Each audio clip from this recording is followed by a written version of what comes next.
What really I should work on? Everything seems to be important sometimes, right? So chaotic. Sometimes people say, I just want to take a break, just go off somewhere. Somewhere where, don't ask me, but somewhere I want to go off, I want to take a break. Anyone experienced like that? Nobody? You experienced? Okay. So, yes, chaos can happen to us when there is uncertainty, when things don't unfold as per our expectations, and we also might feel many things to do but don't know what to focus on. That also is chaos, as we discussed. And sometimes we also think there are villains in my life who are the cause of my miseries. We tend to play the victim card. We tend to blame others, and because of this person my life has become chaotic. We sometimes think like that.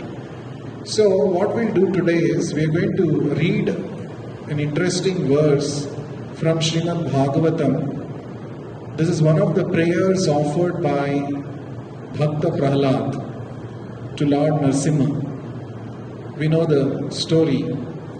In just a few days from now, we are going to celebrate the Narasimha Jayanti. Lord Narasimha is one of the incarnations of Lord Vishnu, half man, half lion. And he came in order to protect his dearmost devotee, Prahlad Maharaj, and also to kill the demon Hiranyakashipu. So even after killing the demon, the Lord was not pacified. He was very angry. He was enraged because his dear devotee was tortured in so many ways. So the Lord was very, very angry. So even the Devatas, like Lord Brahma and even Lakshmi Devi herself, they were afraid of approaching the Lord. And at that time, this 5-year-old boy, Prahlad, because of whom the Lord appeared in that form, he comes forward to offer some prayers to the Lord. He's just a 5-year-old boy, but when you read the prayers that he has offered, you will not believe that a 5-year-old boy can offer such prayers. Anybody who is a devotee of the Lord, anybody who leads his life according to the instructions, guidelines given by the Lord in the Bhagavad Gita, age does not matter for such a person. He can gain immense knowledge just by the process of bhakti. So Prahlad was practicing bhakti, and because of this, even though he was 5-year-old boy, he was speaking with so much maturity. So one particular verse that we have displayed there on the screen, you can turn your attention towards that. We will read that and we will try to understand from today's topic how to build hope amidst chaos. So the verse reads like this: Trastosmyaham kripana dussahogra samsara chakra kadanadrasatam pranitaha baddhasva karma bhirushattamate ngrimulam pritopavarga sharanam hyavase kadanu. The meaning of this verse can be displayed. Yes, word to word meaning. Trastaha, frightened. Asmi, am. Aham, I. Kripana Vatsala, O my Lord, who are so kind to the fallen souls who have no spiritual knowledge. Dussaha, intolerable. Ugra, ferocious. Samsara chakra, of the cycle of birth and death. Kadanat, from such a miserable condition. Grasatam, among other conditioned souls who devour one another. Pranitaha, being thrown. Baddhaha, bound. Swakarma vihi, the course by the reactions of my own activities. Ushattama, O great insurmountable, Te, your, Angri Moolam, to the soles of the lotus feet, Pritaha, being pleased with me, Apavarga Sharanam, which are the shelter meant for liberation from the horrible condition of material existence. Hyavase, you will call me, Kada, when, Nu, indeed. Translation and purport by His Divine Grace A.C. Bhakti Vedanta Swami Prabhupada. Translation. Prahlad Maharaj prayed, O most powerful, insurmountable Lord, who are kind to the fallen souls, I have been put into the association of demons as a result of my activities, and therefore I am very much afraid of my condition of life within this material world. When will that moment come when you will call me to the shelter of your lotus feet, which are the ultimate goal for liberation from conditional life? Purport. Being in the material world is certainly miserable, but certainly when one is put into the association of asuras or atheistic men, it is intolerably so. One may ask why the living entity is put into the material world. Indeed, sometimes foolish people deride the Lord for having put them here. Actually, everyone is put into conditional life according to his karma. Therefore, Prahlad Maharaj, representing all the other conditioned souls, admits that he was put into life among the asuras because of the results of his karma. The Lord is known as Kripana Vatsala because he is extremely kind to the conditioned souls. As stated in Bhagavad Gita, therefore, the Lord appears whenever there are discrepancies in the execution of religious principles. Yada yada hi dharmasya glanir bhavati bharata tadatmanam srijamyaham. The Lord is extremely anxious to deliver the conditioned souls, and therefore He instructs all of us to return home back to Godhead. Sarva dharman parityajya amekam sharanam vraja. Thus, Prahlad Maharaj expected that the Lord, by His kindness, would call him again to the shelter of His lotus feet. In other words, everyone should be eager to return home back to Godhead, taking shelter of the lotus feet of the Lord and thus being fully trained in Krishna consciousness. Thus ends the Bhakti Vedanta purport. So this is a very interesting, instructive verse, shloka from Srimad Bhagavatam. Trastosmi aham, trastaha. Trastaha means I am suffering, I am frightened, I am surrounded by chaotic conditions.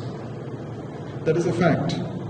Everybody in this world is afraid of something or the other. Everybody. Fear is something which haunts us every time. It could be fear of the future, which is uncertain.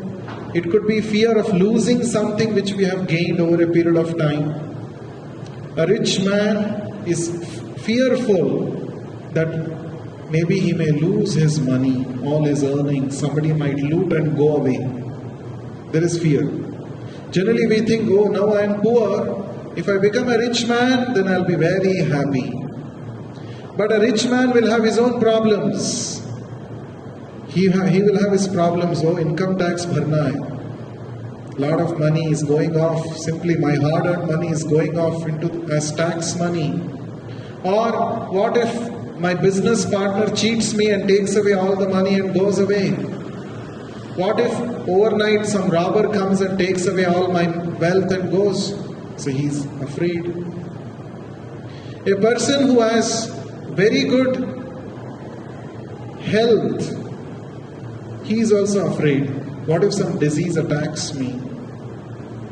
Oh, now I am healthy, but in the future some disease might come and that might create a lot of problem for me. Now I am enjoying my life, but later, because of these diseases, I may not be able to enjoy. All my bodily strength will go away. There is a fear. in the future what will happen. Suppose somebody has got a job in a very good company. Oh, life set ho gaya. No. There are a lot of companies who are, what are they doing?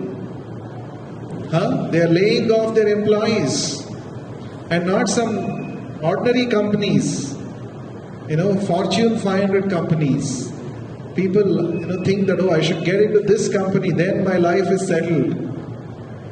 Such kind of companies also. Microsoft, Google, Accenture, and many such companies, they're laying off their employees. Sometime back, there was a post on Facebook, social media. We saw one person was saying, I have worked for this company from so many years, and my company management did not even have a courtesy to call me and speak to me before laying me off. They just sent a tweet. On tweet, they just said, you're fired. I worked hard so much for this company. So it's a fact. Padam padam yat vipadam. Every step there is vipada, there is danger. That is the nature of this world. That is the nature of this world. Whether you like it or not, that is how this world is. So, when we study the life of great personalities, how did they handle such chaotic situations? How did they come out of such chaos in life? Then it can serve as an example, as a motivation, inspiration for us also to deal with such difficulties in life. Many times we may go to certain extremes. Oh, enough is enough. I cannot handle such negativities in my life anymore. Sometimes people go to the extreme. They may even think of ending their lives. Oh, I worked hard so much, but still I did not get marks. I did not get desired result. So people go to extremes. We often hear such things happening, very unfortunate events. But when we study the life of great personalities, why should we study history?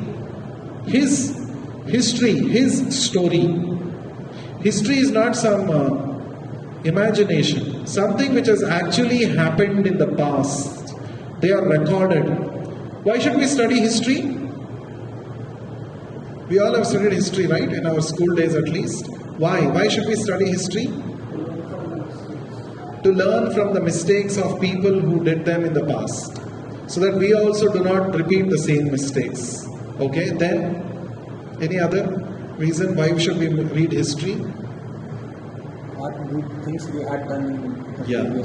What good things they have done, because of which they got good results, I will get to know by studying history. I don't have to again do trial and error, isn't it? I don't have to do trial and error. Already there are people in the past who have followed certain standard practices, and because of which they achieved happiness, success, everything. So if I just study that and try to apply that in my life, apply those principles, then that's it. This is the reason why we read books.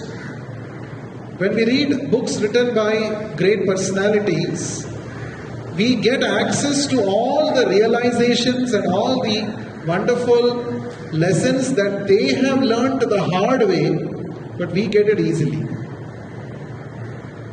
That's so wonderful. We have books, we have history recorded. We should spend time reading history.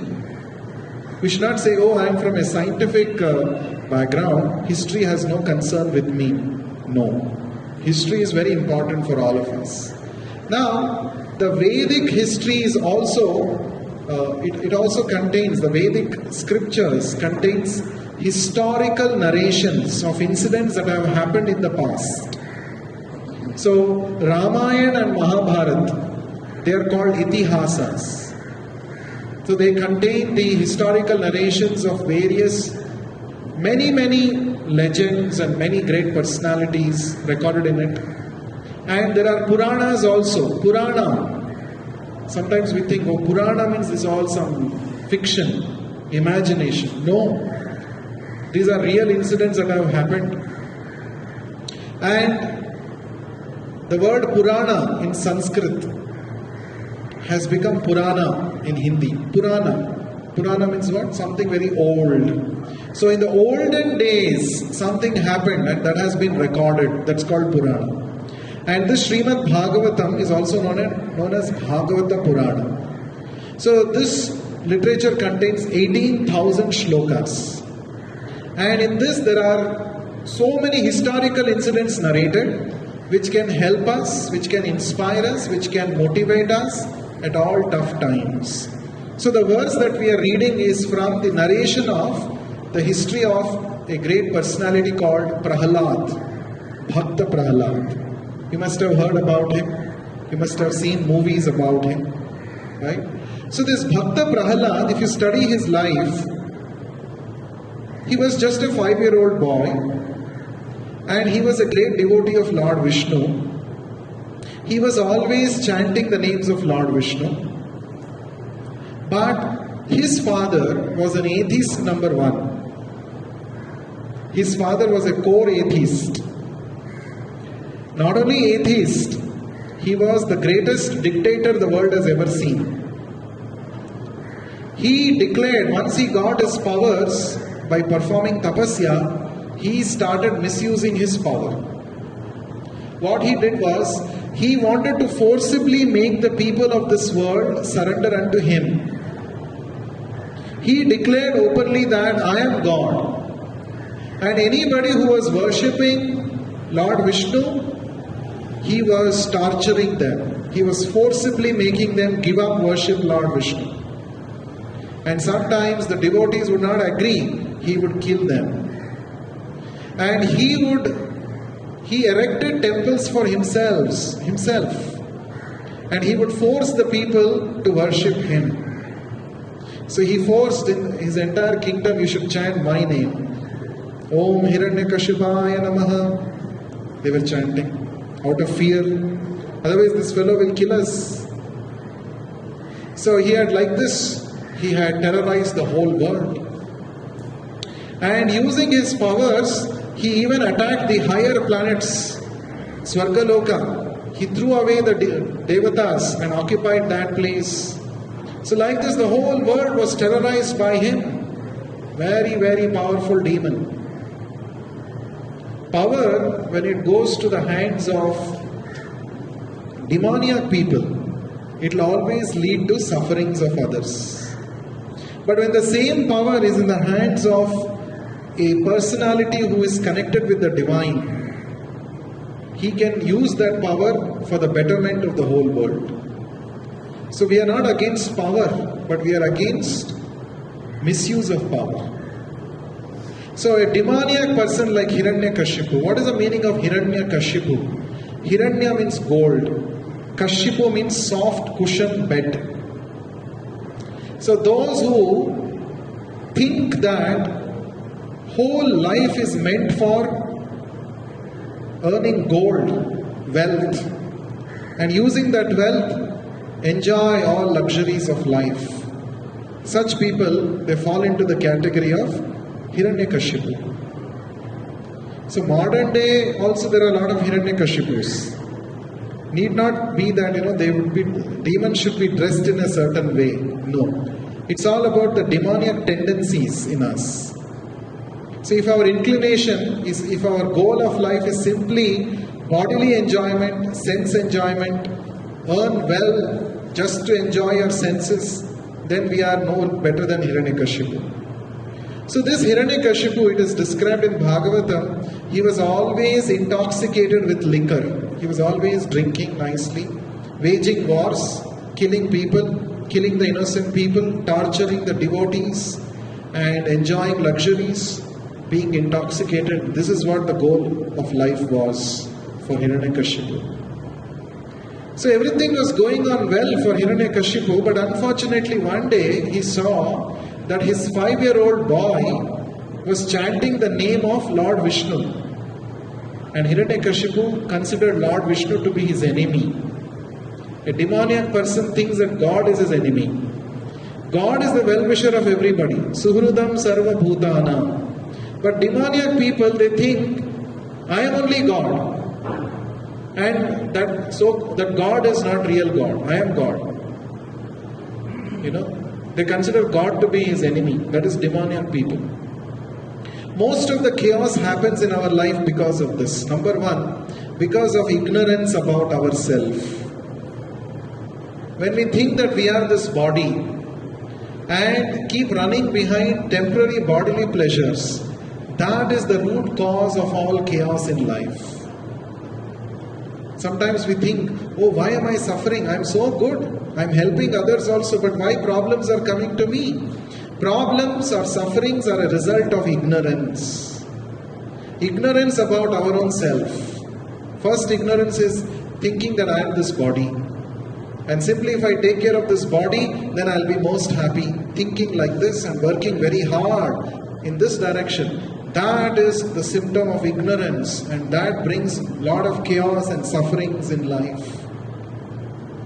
So, whatever is our present condition today, it is a sum total of all the choices that we have made in the past.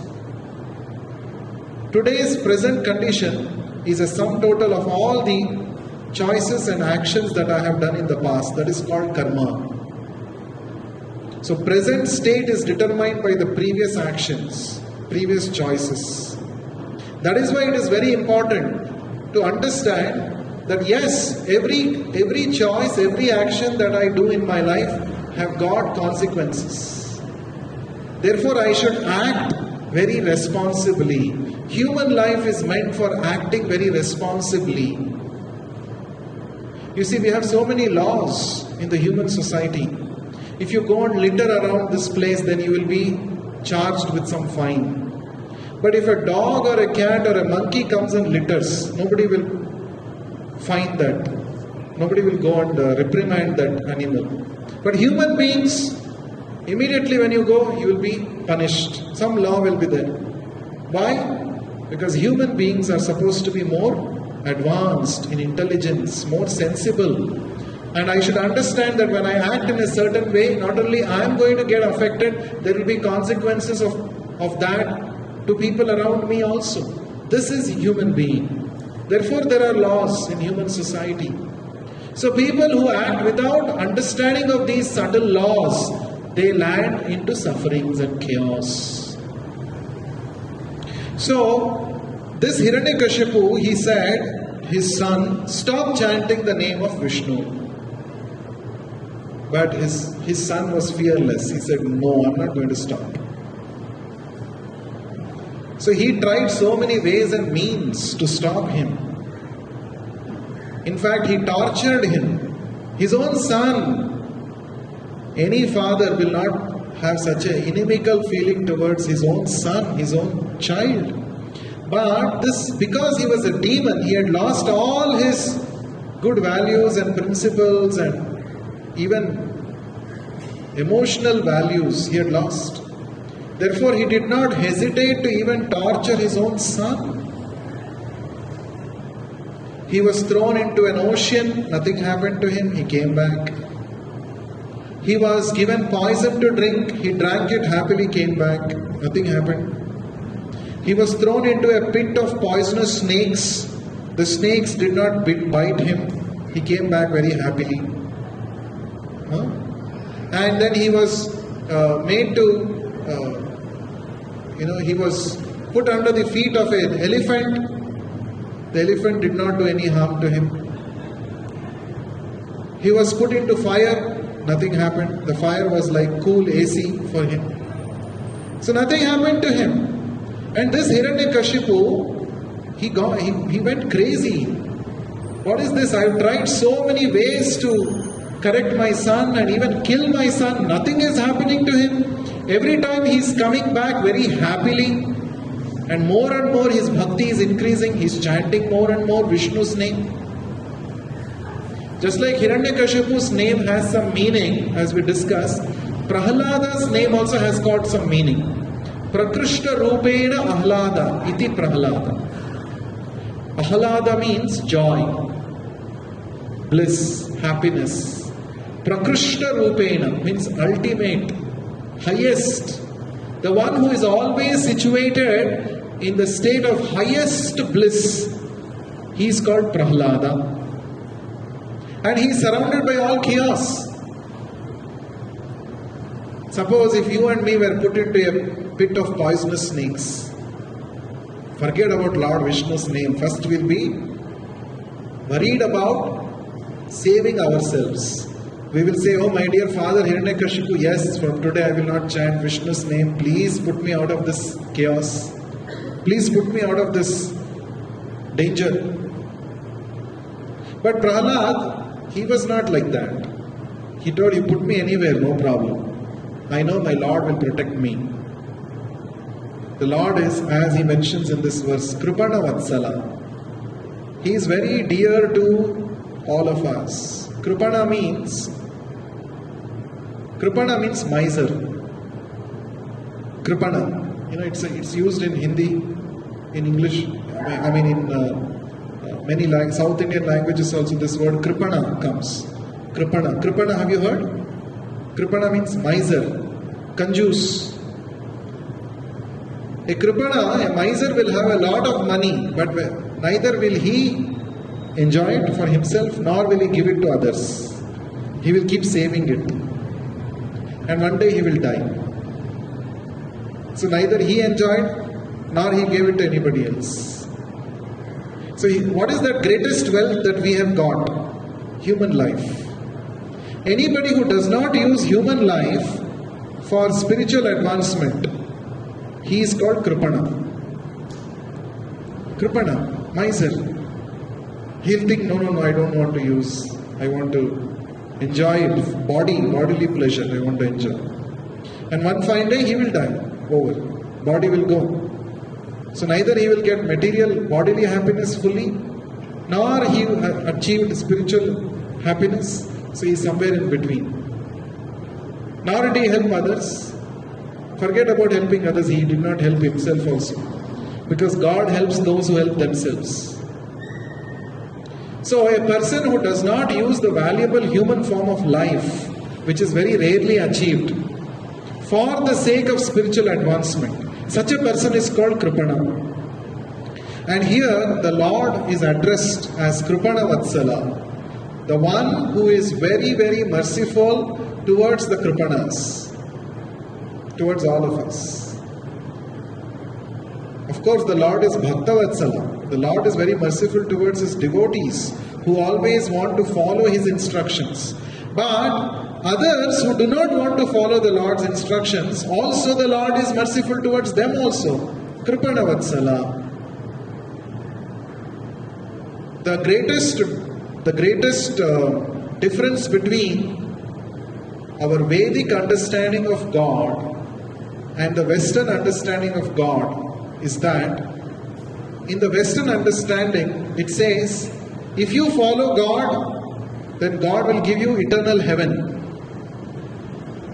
If you do not follow him, then God will condemn you, send you to eternal hell. That's all.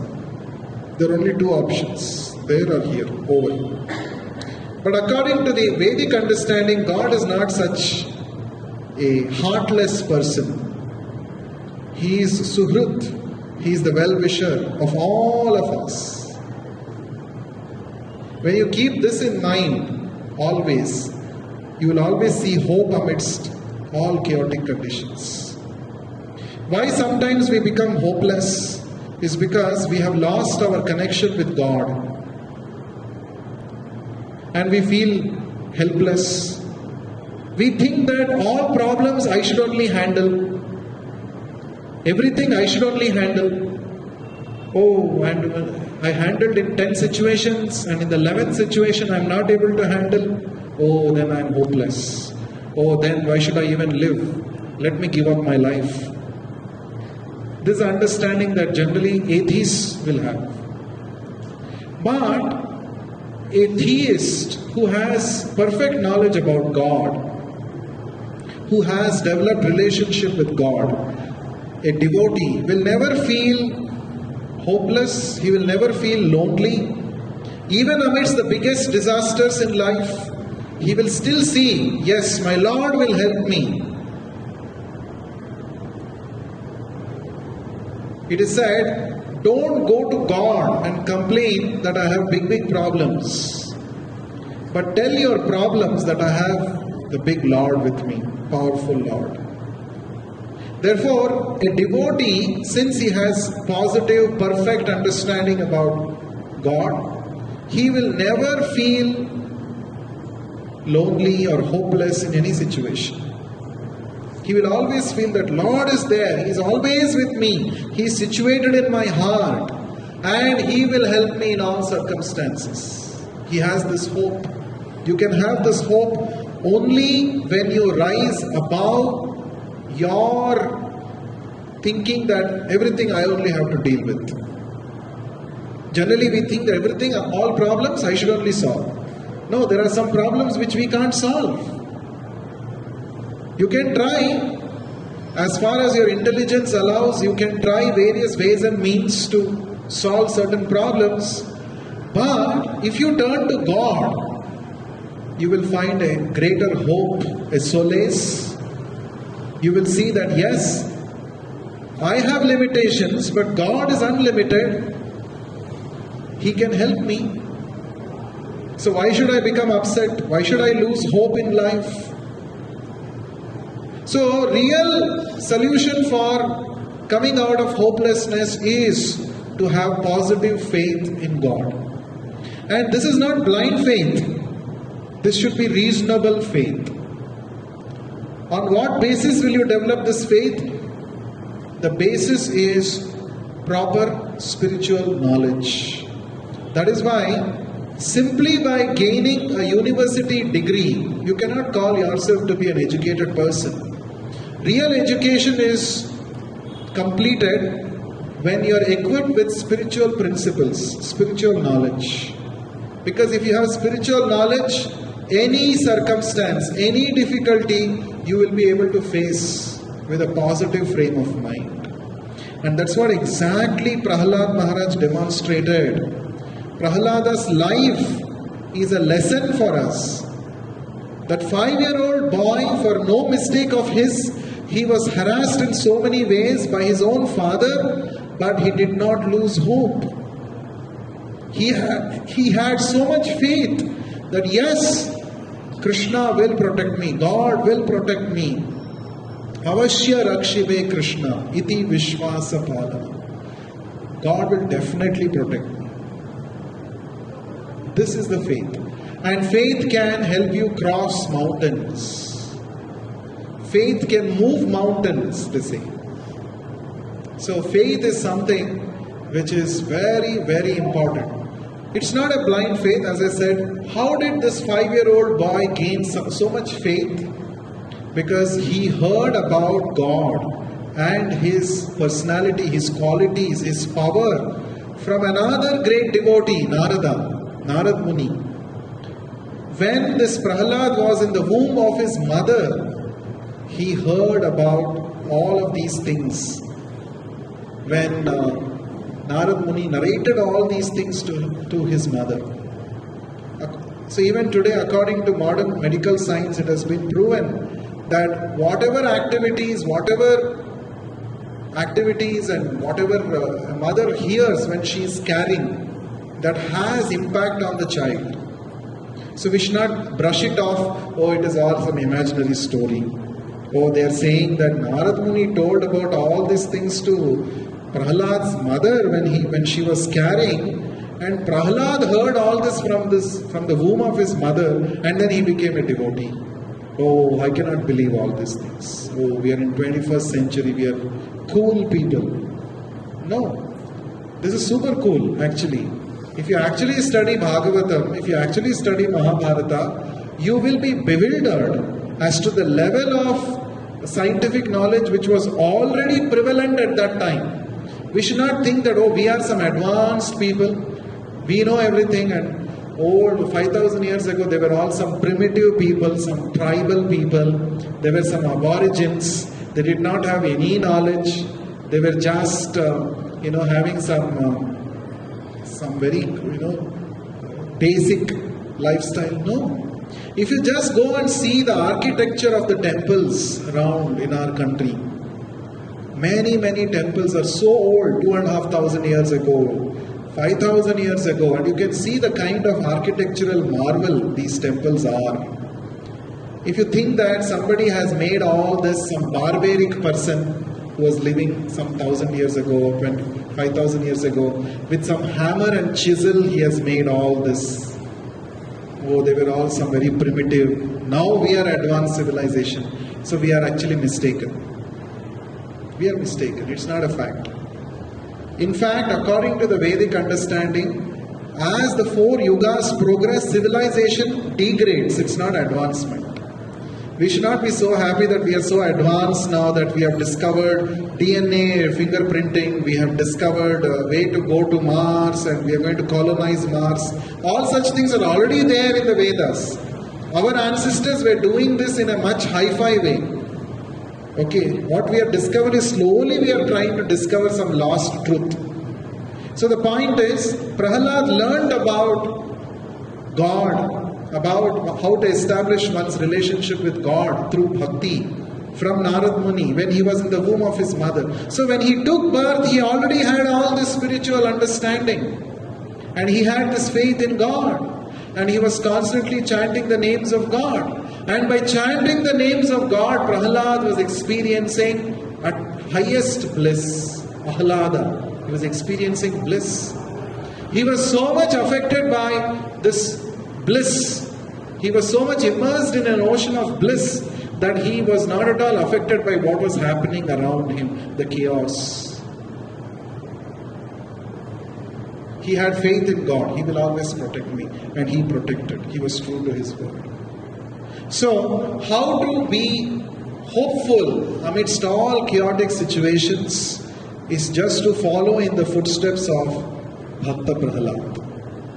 What we should do is, just like Prahlad was always depending on the Lord, always chanting His name, we can also adopt that in our daily life. In fact, that is what I said. That is the advantage of studying the history. Prahlad did that and he achieved bliss. He was unaffected by any chaotic situation. We can also adopt that. Of course, Prahlad was a very, very highly realized personality.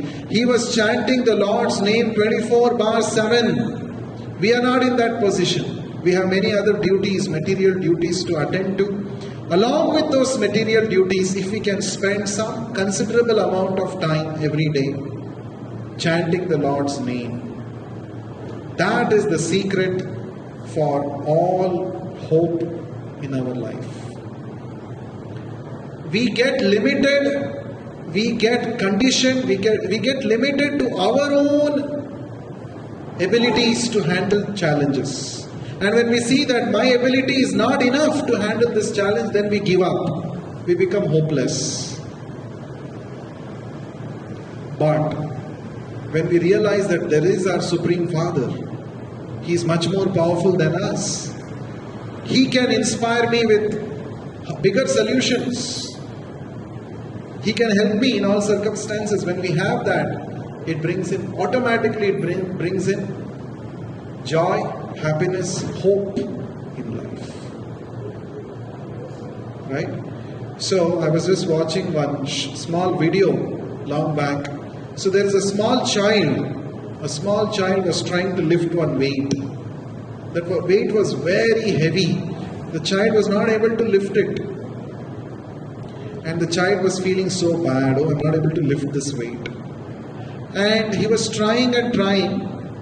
And when the father came, he saw, oh, my child is trying to lift this weight. So what did the father do?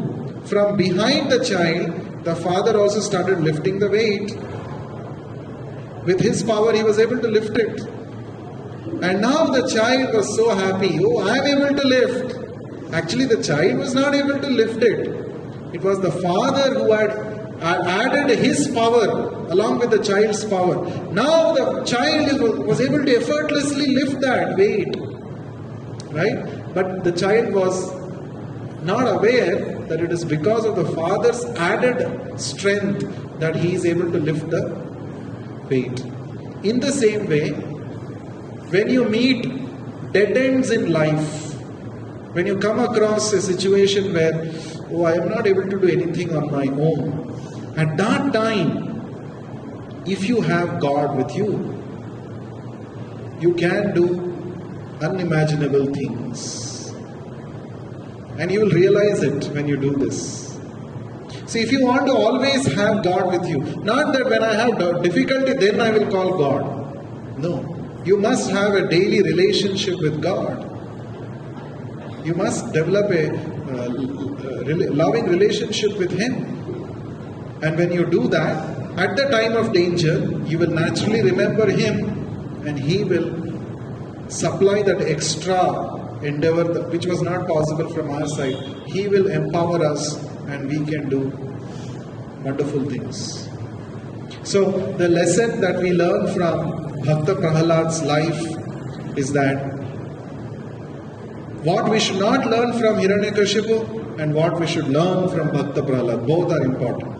History is always positives and negatives. What we should not learn and what we should learn. What we should not do in our life, that we can get to know when we study the qualities and activities of Hiranyakashipu. We should not become proud of our powers, because in no time these powers can be withdrawn. Powers are given to you. If you become proud and misuse it, in no time it can be withdrawn. This Hiranyakashipu, he asked for a vardhan, boon from Brahmaji. What is that? I should not be killed in the sky, I should not be killed on the earth, I should not be killed inside my house, I should not be killed outside my house, I should not be, killed by any human or an animal, I should not be killed by any weapons, I should not be killed in daytime or in night time. He put so many clauses. He thought he's too intelligent. Right? So many clauses. But then he failed to understand that God is most intelligent person. Everybody's intelligence is a subset of God's intelligence. If you think that I can cheat God, then you will get cheated. That's what happened with Hiranyakashipu. So it was a very tricky vardhan that he got. But still he was killed. Because Lord is intelligent, more intelligent than anybody. So he kept intact all these conditions and still made sure that Hiranyakashipu is killed. None of these conditions were violated. He was not killed inside or outside. He was killed in the doorstep of the house. He was not killed up or down. He was killed on the lap of Lord Narasimha. And Lord Narasimha was neither fully, you cannot call him as human being, nor as animal. Na mrugam na manusham. He is Narasimha, half man, half lion. All conditions satisfied. And still he was killed. So what we should not learn from Hiranyakashipu is, don't try to act smart, too smart. We can never overpower God's intelligence and nature's intelligence. We are very tiny. However advanced you may be, in front of nature, in front of God, we are insignificant. So learn humility. Learn humility. Don't be proud. Today you will be strong. Tomorrow, your body will become weak. What will happen to all your strength? Today you may look very beautiful. Tomorrow, you upload a photo on Facebook, nobody will like it. Then you have to do Photoshop. So, nothing in this material world is permanent. Don't be proud of these things. This is what we should learn. So, be humble, stay grounded. Understand, like Prahlad, understand that I am not the supreme controller. There is the Supreme Lord, and I should bow down my head to Him with all humility. And I should learn to act according to His plan. How do we know what is God's plan? Study the Bhagavad Gita. In Bhagavad Gita, the Lord has given what is His plan for each one of us. We just have to become aware of it, lead our life according to that, and then you will be always happy, joyful, like Prahlad. You will have hopes. You will lead a hopeful life. Even amidst the greatest calamities, greatest dangers, you are not shaken up. That is possible when you take up the process of bhakti, just like Prahlad. So we'll stop here. Any questions anyone has? Yes. What's your name? Gaurav. Mohit, yes. So my question is that many times the faith is like this positively reinforced. So if you get some positive experiences, then it is reinforced and increased.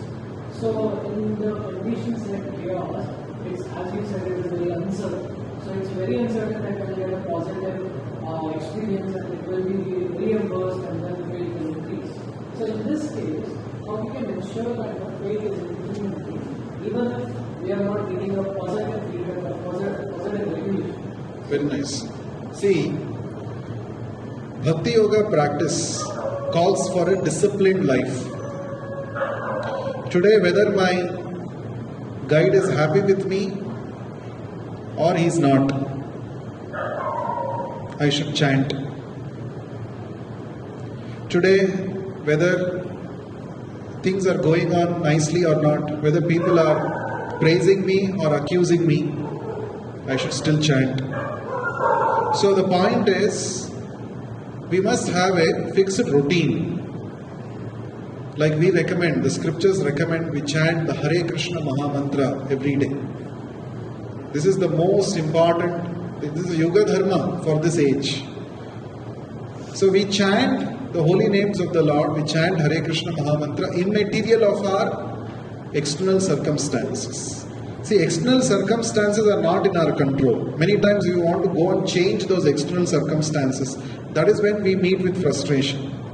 But what is very much in your control is your internal environment, your mindset, your consciousness. You can do something about it. So therefore, Bhakti Yoga prescribes, Bhagavad Gita prescribes that immaterial of your external circumstances, practice certain things on a daily basis.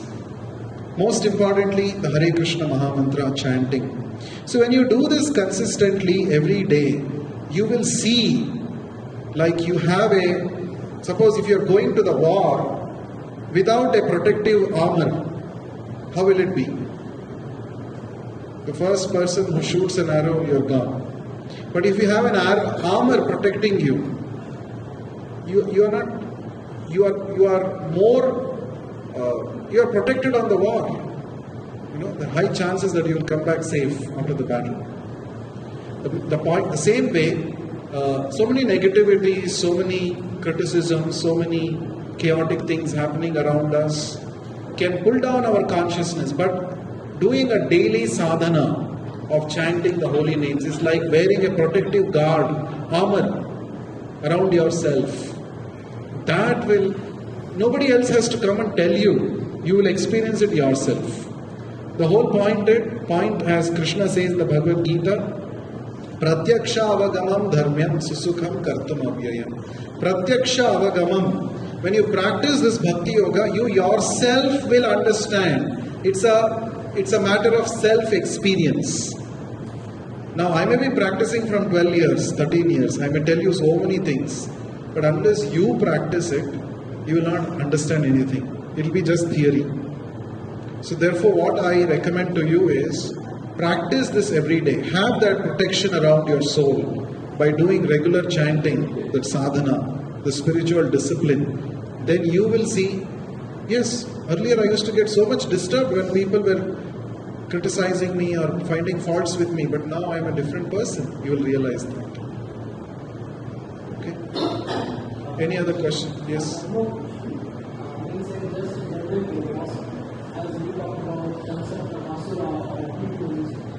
This is there in the scriptures. But when we see in Bhagavad Gita, God talks about the planets which are upper than that. It's like general affairs, not the affairs. So he talks about all these lokas there.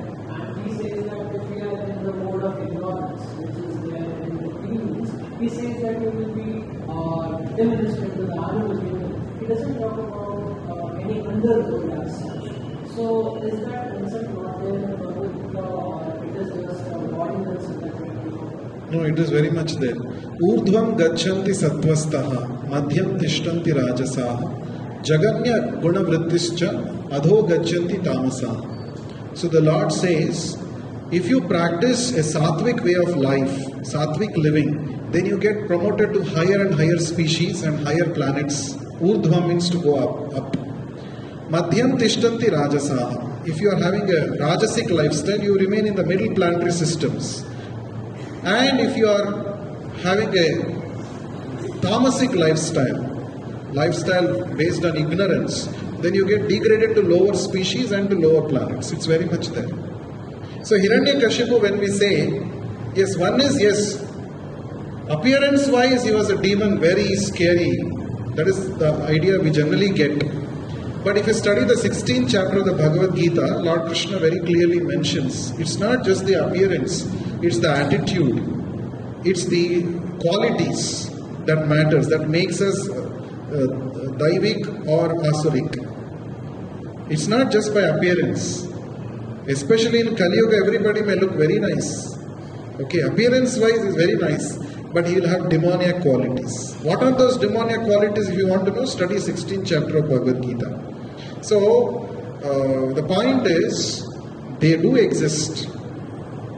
This laws of nature, nobody is an exception to this. As you sow, so shall you reap. Your actions are going to decide your destinations. It's not that everybody gets the same destination. Based on your activity, you are given suitable destinations. But human form of life is a wonderful opportunity to attain the highest destination. Even above, beyond this material world, even beyond Brahmaloka, you can go to the spiritual world, Vaikuntha, where there is no anxiety. Vigata Kuntha Yasma Aditi Vaikuntha.